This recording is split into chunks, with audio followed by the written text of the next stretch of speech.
Bore da bawb. Felly, y sesiwn nesaf da ni'n mynd i ganolbwyntio arni hi o ran Cymraeg Safon Uwch ydy Cefndir Dafydd ap Gwilym gan ystyried y gerdd Trafferth mewn Tafarn hefyd. O'r gorau, felly, da ni'n mynd i fod yn canolbwyntio ar y ddau beth mewn gwirionedd a sut bod y ddau yn mynd i blethu a cefnogi i gilydd mewn gwirionedd.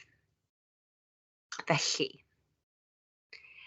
os da chi eisiau edrych yn gyntaf ta ar y cwestiwn, y byddwch chi yn wynebu, neu strwythyr y cwestiwn y byddwch chi'n gael yn eich arholiad CY5, mae gofyn i chi fod yn canolbwyntio ar gefndir y gerdd a'r bardd ar ffurf traethawd, ynde?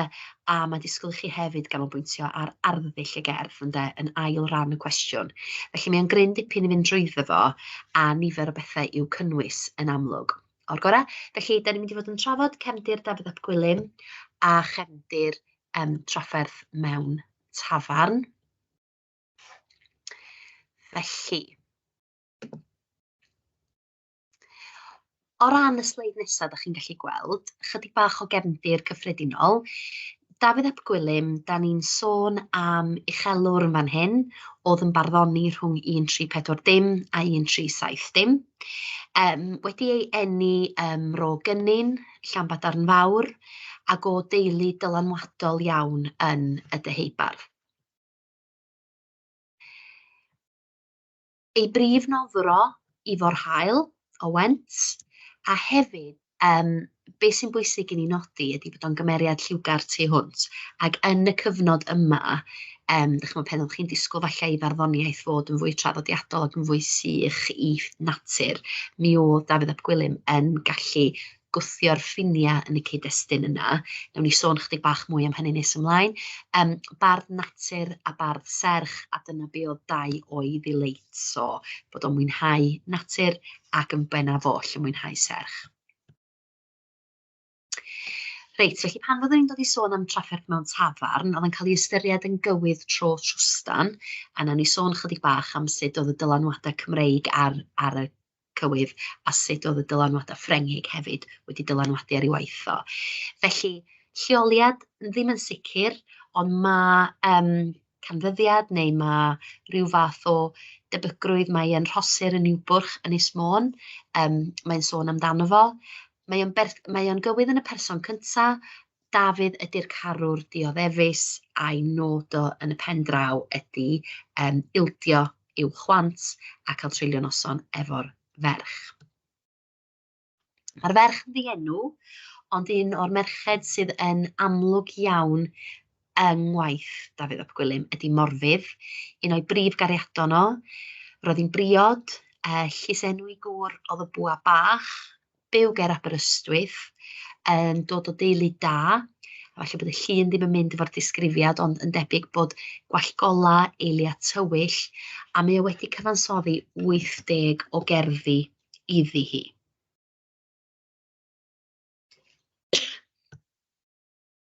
Eita, felly jyst i sôn chydig bach am y cyfnod a chyfnod beirdd y tywysogion yn benodol. Oedd y bardd yn canu i un person mewn lleoliad, a mi oedd na 9 i gael am hynny. Wedyn yn 1282, wedi marwolaeth Llywelyn i Lliw Olaf, daeth hi'n ddiwedd ar cyfnod y tywysogion a diwedd y system nawdd bresennol. Wedyn be ddoth yn sgil hynny oedd cyfnod beirdd yr uchelwyr, a beth yn digwydd oedd beirdd yn canu nifer o bobl wahanol ac yn crwydro o le yng Nghymru. Ac oedd y dosbarth yma o noddwyr yn dechrau barddoni i hunan hefyd am bod nhw'n gweld yr apêl.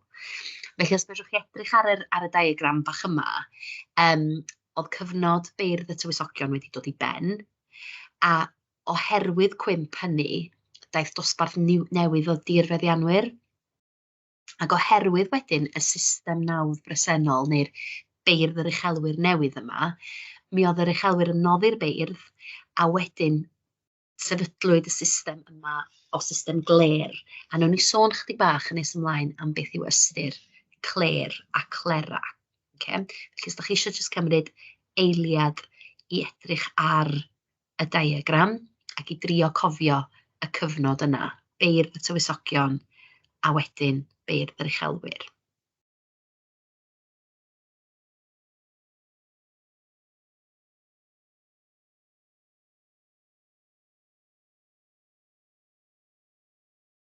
Wedyn, math o gerdd, da ni'n weld gan Dafydd ap Gwilym yn aml iawn, ydy'r cywydd. A be nath o, oedd safoni y mesur gwreiddiol, sef cyn iddo fod yn gywydd, oedd gennym ni'r traethodl.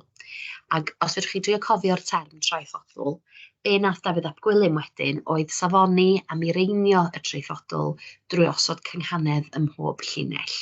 Iawn. Wedyn mae yna sesiwn arall e-sgol yn canolbwyntio ar be di cynghanedd, os da chi eisiau mynd i edrych ar hwnnw hefyd, reit bwysig. Wedyn, oedd y traethodl wedyn wedi cael ei ddatblygu a di dod yn gywydd. Felly, cyn bod ni'n mynd ymlaen at Trafferth mewn Tafarn, os nawn ni edrych ar y dylanwadau Cymreig ar waith Dafydd ap Gwilym. Felly, un o'r dylanwadau ydy'r syniad yma o foeswers. A be yn syml iawn ydy moeswers, falle bod chi wedi clywed y term o'r blaen, yn eich gwersi addysg grefyddol efallai, stori bach sy'n cael ei defnyddio i ddangos peryglon arferion drwg. A dyma un o'r prif ddylanwadau ar y cywydd hwn, o'r gorau. Be yn digwydd oedd pregethwyr yn yr oesoedd canol yn adrodd moeswers yn eu pregetha nhw, a un o brif bechodau Dafydd oedd balchder a chwant. Ac yn syml iawn, balchder ydy'r teimlad yma o deimlo yn falch iawn o'n eich hun, bod chi'n browd iawn o'r beth chi'n neud, bod chi ar dylera da fo chi'ch hun, a chwant yn amlwg ydy'r dyhead corfforol yna i fod efo rhywun. Felly dau beth oedd yn wendid, os liciwch chi, neu'n wendida gan Dafydd. Ond, mae'n bwysig nodi, dydy Trafferth mewn Tafarn ddim yn foeswers ddifrifol. Mae'n barod i ar y foeswers ganoloesol, a be mae hwnna'n golygu'n syml iawn ydy bod na gymaint o droion trwstan ynddi hi, tydy hi ddim i gael ei ystyried yn rhywbeth rhy difrifol yn y negeseuon mae'n ceisio ei chyfleu. Felly parodi bod ti'n efelychu moeswers arall yn ystod y cyfnod, ond bod hi fod i gael ei ystyried yn eitha dychanol ac yn eitha tafod yn y boch. Wedyn, dylanwad arall Cymreig, cerdd serch. 4 i 5 o gerddi Dafydd yn ymwneud â serch a natur. A yng nghyfnod beirdd y tywysogion, cyn i hwnnw ddod i ben, mi oedd Dafydd wedi dechrau cael ei ddylanwadu gan awdla serch Hywel ap Owain. Eto, y llais y carwr dioddefus yma, y carwr yn deheu am fod efo'r ferch, a wedyn yn dioddef, a mi oedd Dafydd yn gyfarwydd iawn a cherddi Hywel ap Owain. Wedyn mi sonio ni ar ddechrau'r sesiwn am beirdd y gler, ddoth wedyn yn sgil beirdd yr uchelwyr, ac yn syml iawn, be ydy'r gler yng Nghymru, neu be oedd o, ond y syniad yma o feirdd israddol. Felly, rhyw deimlad cyffredinol bod yr hyn oedden nhw'n canu amdano fo ddim o bwys mawr.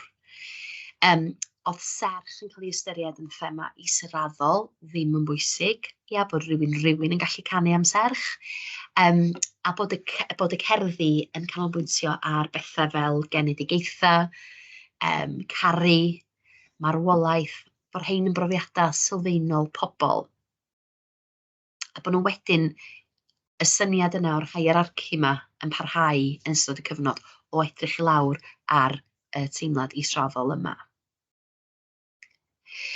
Wedyn, o ran dylanwad Cymreig y teulu, dylanwad ewythr Dafydd ap Gwilym yn eitha amlwg, Llywelyn ap Gwilym a Beinion, Constable Castell Newydd Emlyn, a llys yna yn Nyfed, lle mae'n debyg bod Dafydd wedi aros sawl gwaith, a bod o wedi dysgu barddoni yno.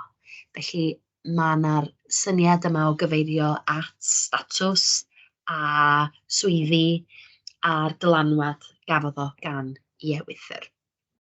A mae'n debyg wedyn bod o wedi dod i gysylltiad gyda Lloegr, dylanwad Saesnig a hefyd y diwylliant Ffrengig.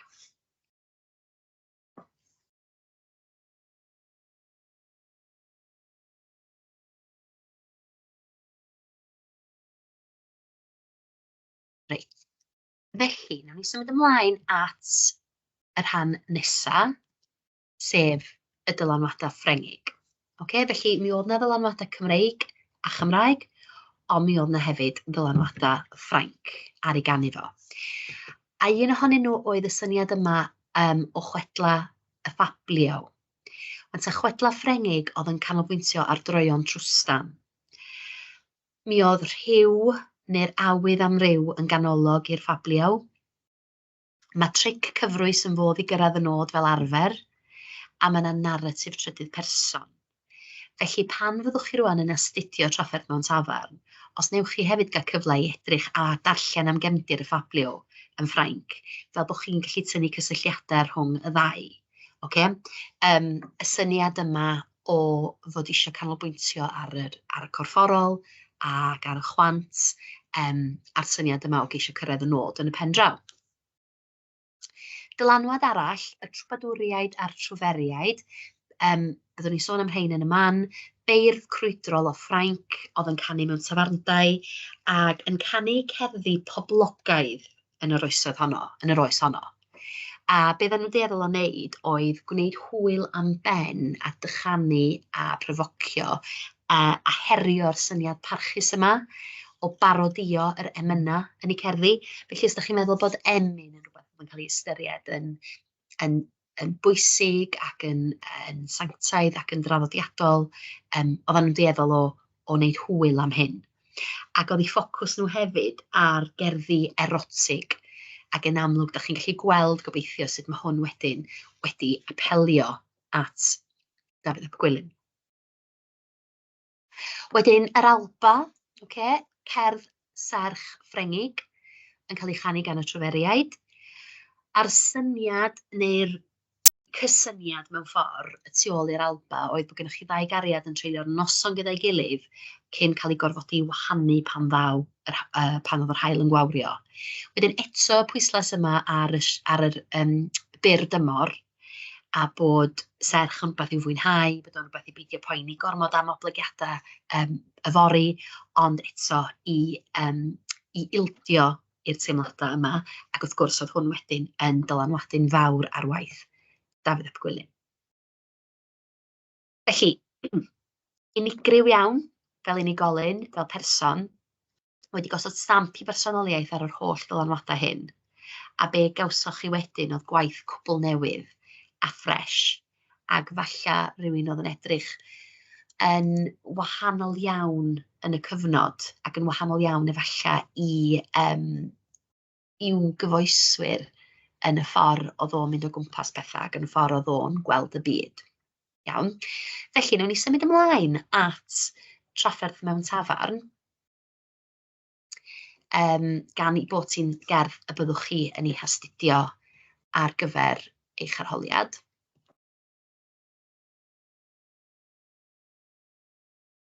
O'r goras, pawb yn gallu gweld y sgrin. Wedyn, yna dipyn o sgrifen yn fan hyn, felly eich bod o'n bwysig i chi fod yn ôl i edrych ar y wybodaeth yma, oce? Eich bod yna'n cyfle i gyfeirio at pob un peth.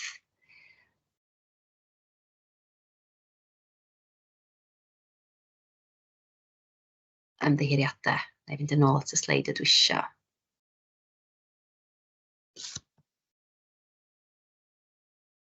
Iawn, felly cefndir yn gyflym oedd hwnna, a ceisiwch pan ydych chi yn ysgrifennu yn eich arholiad, ceisiwch blethu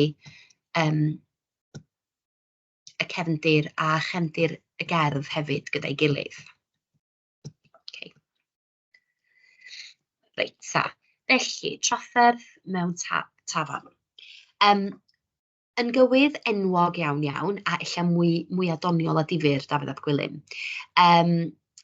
Apelio at gynulleidfaoedd modern fel y bydda fo'n cyfeirio at y cyfnod, a cyfnod Dafydd ap Gwilym. Mae'n storiol iawn i narratif, a mae'n adrodd hanes ac anturiaethau Dafydd ap Gwilym. A wedyn oedd Gwyn Thomas wedi cyfeirio at y cywydd fel, dyma un i stori ddigri gyffroes ar gân. A'r math o sangiadau sy'n cael ei defnyddio pan mae'n dweud tri tremyn, galar fi.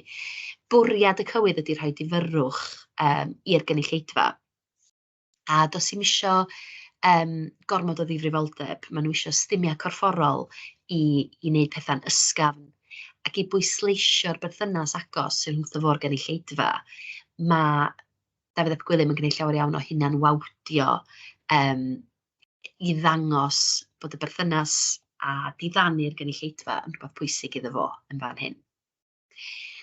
Ond Trafferth mewn Tafarn ydy teitl y cywydd, ond teitl eitha diweddar ydy'r teitl yma. Yn y llawysgrifa, mae cerddi Dafydd ap Gwilym yn aml iawn, maen nhw'n ymddangos yn ddi-deitl. Felly, yn yr achos hwn, tydi Trafferth mewn Tafarn ddim yn digwydd mewn unrhyw lawysgrif, ond dyna'r teitl gafodd ei roi gan Thomas Parry wrth iddo fo olygu cerddi Dafydd ap Gwilym ar gyfer y gyfrol gwaith Dafydd ap Gwilym. Ia? Felly, fel arfer, bysai farddoniaeth o'n ymddangos yn ddi-deitl. Felly, sut mae'r gerdd yn agor? Mae o'n disgrifio bod o'n teithio i dre ddienw, iawn, bod ni wedi rhagdybio ar y cychwyn bod ni'n sôn am rhosir ger Niwbwrch. Mae o'n mynd i ddinas dethol gyda'i was, gwreang, a sefydliadau cymharol newydd oedd llawer o trefi yng Nghymru adeg hynny. Felly, da ni methu bod yn hollol sicr am lle mae o'n sôn. Ac yn dilyn y goncwest Edwardaidd, cafodd rhai trefi i penodi'n fwrdeistrefi. Felly, oedd yna statws arbennig yn cael ei roi iddyn nhw gan frenin neu arglwydd. Ond yn fan hyn hefyd, da ni'n gweld yr ansoddau'r dethol, efallai bod o'n awgrymu bod yr adroddwr yn alltyd neu'n estron, ddim yn teimlo bod o'n perthyn. Mae yna sôn am y gwrthdaro hefo'r Saeson yn ei gerddi fo, felly falle bod o'n trio cyfleu hynny, gan bod ni'n ystyried hefyd pentrefi fel Carnarfon a Aberteifi fel llefydd mwy Cymreig. Yn y gerdd hefyd, mae yna elfen gref o serch. Mae'n dangos bod rhyw ferch yn gyson ar ei feddwl o, yr rhiain addfeindeg, galw ar ddyn, dyfod at hoiw ferch, ac eto mae hwn wedyn yn atgoffa ni o'r ffablio yn Ewrop, cerddi mwy episodig llawn i'w hiwmor. A byddan nhw'n aml yn sôn am ymgais trafferthus i geisio cael serch, i geisio sicrhau serch rhyw wraig, a fel arfer oedd y wraig o'n wraig briod. Felly mae Dafydd ap Gwilym yn perthyn y traddodiad hwn, a ydych chi'n gweld hiwmor yn glir wrth iddo fo wynebu sawl rhwystyr. Ac yn y trydydd person yr oedd y ffablio, fel da ni'n deud. Felly, da ni'n gweld hynny yn y person cyntaf sydd gennym ni'r gerdd yma gan Dafydd, oherwydd berfau fel ceisiais a briwiais. Ia, felly bod o'n cyfeirio at ferfau amser person cyntaf, amser gorffennol. Wedyn, oedden ni'n sôn yn dod am y trwbadwriaid a'r trwferiaid. Oedden nhw'n crwydro Ffrainc ac yn amlwg yn barddoni ac yn dylanwadu ar waith Dafydd. Poblogaidd iawn mewn tafarndai, a wedyn lle oedd nhw felly iddyn nhw aros a bwyta a mwynhau cwmni i gilydd, a dyna sut ddothon nhw glywed am y gler, a beirdd y gler. Felly, roedd y cerddi erotig yma yn gwneud hwyl am ben pethau parchus, a prif syniad yr Alba, oedd fel da ni'n sôn yn gynharach am y ddau gariad yma'n treulio'r noson o'i gilydd, ond ddim yn cael unrhyw fwy amser na hynny, lle. Felly, mae themau y gerdd hon, mae yna lawer iawn o themau ynddi hi. Felly, os nawn ni jyst edrych ar y rhan nesaf yma, mae thema fawr yr rhwystra yn amlygu hun drwy gydol gwaith Dafydd ap Gwilym, yn gyson ag yn llunin arian drwy waitho. Y syniad yma o helynt a helpil serch, chwerthin a benni fo'i hun, yr anallu yma i gyrraedd y nod wrth wynebu sawl rhwystyr. A wedyn, o linell 27 ymlaen, ydych chi'n cael narratif manwl sy'n disgrifio popeth sy'n mynd o'i le. A mae hwn yn bwysig achos mae'n wahanol i'r serch cwrtais yna, oedd yn llenwi cerddi beirdd Ffrainc yn ystod Oesol Canol. Y syniad yma, mae'n torri tir newydd, mae o hefyd yn anarferol i rywun fod yn ymddwyn fel cymaint o glown yn greu hwyl ar ben ei hun. Felly mae'r rhwystra yma i gyd bron yn cyrraedd pen llanw o fod mor hirt a helbilus mwyn dangos cymeriad Dafydd.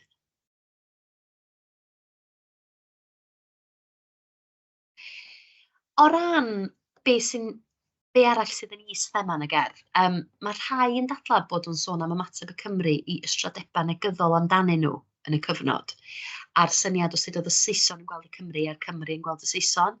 A mae yna wrthdaro amlwg yma wrth i'r Saeson awgrymu mae Lleidyr ydy'r adroddwr. Ac os ydych chi'n meddwl am Dafydd yn ystyried ei hun fel yr adroddwr, mae o'n bychanu'r Saeson wedyn drwy ddifuddio nhw fel Hicin a Siencin a Siac, a bod nhw yn drewsawr, ynde. Dych chi'n bod y syniad yma o wneud hwyl am eu penna nhw, bod nhw'n gwely drewllyd.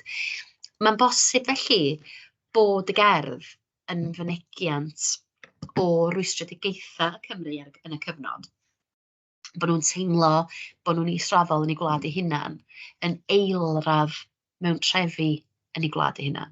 A mae hynna hefyd yn dod yn fwy amlwg yn y gerdd mis Mai a mis Tachwedd hefyd, gan Dafydd ap Gwilym.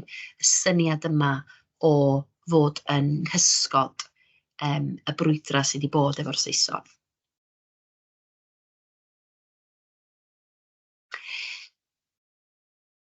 Mae rhai ysgolheigion hefyd yn meddwl bod Trafferth mewn Tafarn yn rhybuddio yr hyn alla ddigwydd tasa Cymru yn dechrau dynwared arferion Saesnig. Felly mae'n bosib bod y bardd yn beirniadu ymdrechion rhai o bobl uchel ail Cymru sy'n ceisio byw bywyd bras. Achos wrth archebu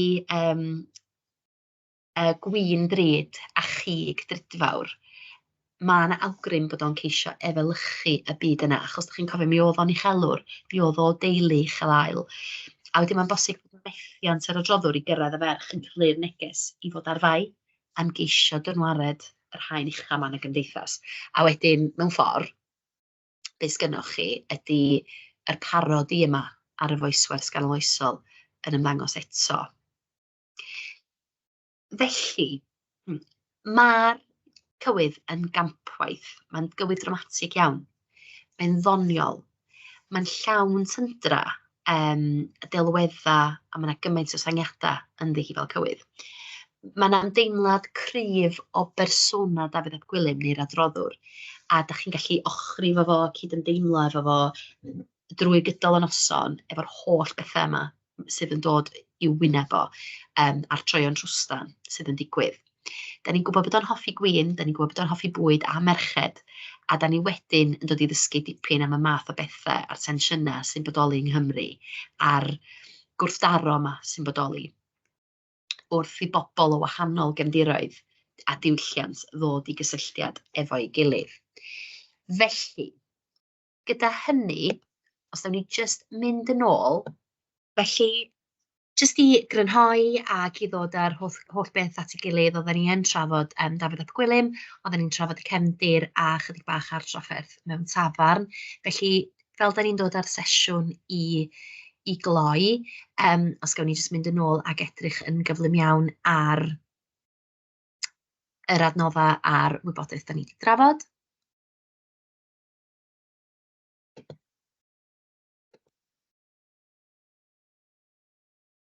Felly, os gofiwch chi, mi fydd gennych chi arholiad sydd yn canolbwyntio ar gefndir y gerdd a chefndir y bardd, a mae eisiau chi sicrhau bod chi'n plethu y ddau beth at ei gilydd mor naturiol ag y gallwch chi yn ystod eich ateb chi o'r cwestiwn.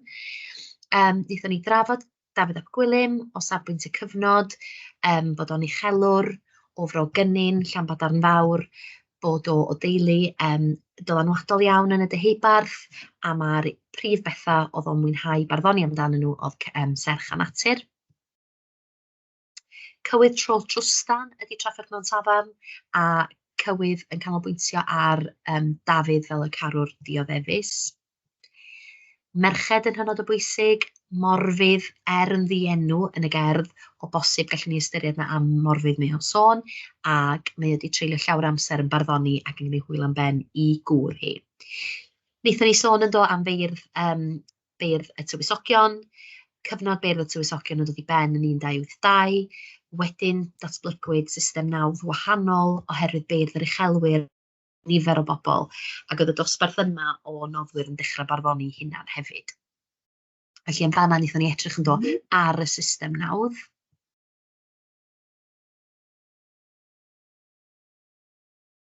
ac yn dilyn cwymp y tywysogion, datblygwyd wedyn beirdd yr uchelwyr a'r system o glera. Wedyn, y cywydd, os ydych chi'n cofio, wedi datblygu o'r traethodl a bod Dafydd ap Gwilym wedi mireinio mesur y traethodl drwy roi cynghanedd. Dylanwadau Cymreig, moeswers, syniad yma o wneud y peth iawn, ac eich stopio chi rhag cael eich temtio at arferion drwg, a dyma un o'r prif dylanwadau ar y cywydd Trafferth mewn Tafarn. Ond hefyd, mae prif bechodau Dafydd oedd balchder a chwant, da ni fod i ystyried y cywydd yma yn eitha dychanol. A parodi ar y foeswers ganoloesol. Wedyn, wrth i chi mynd yn ôl wan drwy'r cyflwyniad, ac os ydych chi yn rhoi chydig o bach o gwiz i chi'ch hun, jyst ceisiwch edrych arno fo fel yna. Mae o'n lawer i'w ddysgu mewn un tro. Felly, jyst ceisiwch bod chi'n cofio y term ma wnaethon ni drafod heddiw. Cerddi serch, Hywel a Bywain yn dylanwad arno fo. Beirdd y Gler, os ydych chi'n cofio, beirdd israddol Cymru, ac oedden nhw'n canu am bethau ddim yn cael ei ystyried yn bethau pwysig. Dylanwad yr Ewythr, Llywelyn ab Gwilym a Beinion, Constable yn Castell Newydd Emlyn. Dylanwadau Ffrengig, os ydych chi'n cofio be oedd y gair, oedd yn dechrau gyda F, chwedlau y Ffabliaw, yn Ffrainc, yn ymwneud â throeon trwstan, yr erotic oedd y ffocws, yr rhyw a'r y dyhead amdano fo'n ganolog i'r chwedla, ac dyna sydd oedd hwnna wedyn yn plethu mewn i Trafferth mewn Tafarn. Trwbadwriaid a trwferiaid, canu mewn tafarndau, beirdd yn crwydro dafarn i dafarn, ac yn gwneud hwyl yn ben y pethau parchus. Alba, cerdd serch Ffrengig, a'r trwferiaid yn canu yr Alba, a syniad yma o ddau berson yn treulio'r noson gyda'i gilydd, cyn bod nhw'n cael eu gwahanu pan oedd yr haul yn codi. Dafydd ap Gwilym yn unigryw iawn ac yn gosod ei stamp ei hun a'i bersonoliaeth ar yr holl dylanwadau hyn i gyflwyno rhywbeth newydd a ffres. Felly, be fyswn i'n cynghori chi wneud ydy, wrth i chi fynd drwy'r cyflwyniad eto, cyn bod y sleid yn ymddangos bod chi'n trio meddwl, reit, be oedd y Ffabliaw, be oedd Alba, a bod chi'n trio falle i dorri fo lawr i fwy o adolygu bite size, wrth baratoi ar gyfer y cwestiwn yma. Felly, dyna ni. Diolch yn fawr i chi a phob lwc pan ddaw yr arholiad.